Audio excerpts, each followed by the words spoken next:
تصنيع ميدالية من البوليستر المضيء. تعالى معايا الشرح عشان تاخد خلفية اتعملت ازاي. بس فكل اللي هنحتاجوه في تصنيع الميدالية طبعا الاسطمبة، الشناكل بتاعت الميدالية، وده البوليستر. طبعا البوليستر ده متخلط فيه البودرة المضيئة.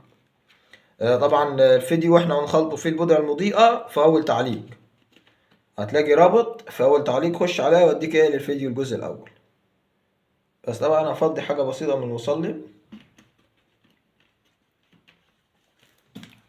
وبعد كده اقلب تقليبة زينة، تديها تقليبة زينة.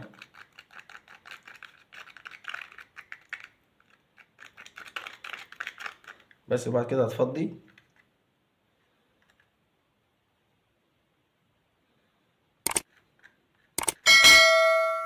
بس بعد ما هتفضي طبعا هنسيبوها في حركة ربع ساعة تنشف، وبعد كده ايه نيجي نطلعوها.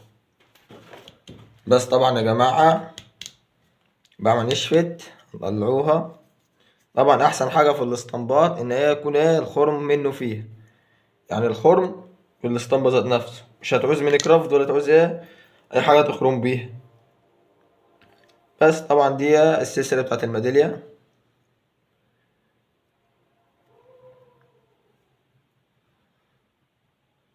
هتفتح، هتركب.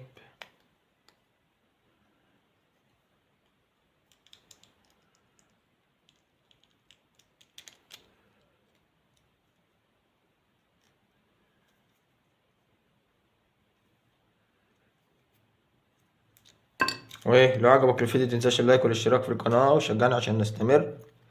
طبعا دقيقة واحدة هحطها قدام لندا اخليها تشحن واوريلك هتنور ازاي. بس يا جماعة طبعا اهي، بص منظرها جميل جدا، طبعا بتنور في الضلمة. اهي منظرها تحفة فنية طبعا، بص يعني حاجة خرافة خرافة.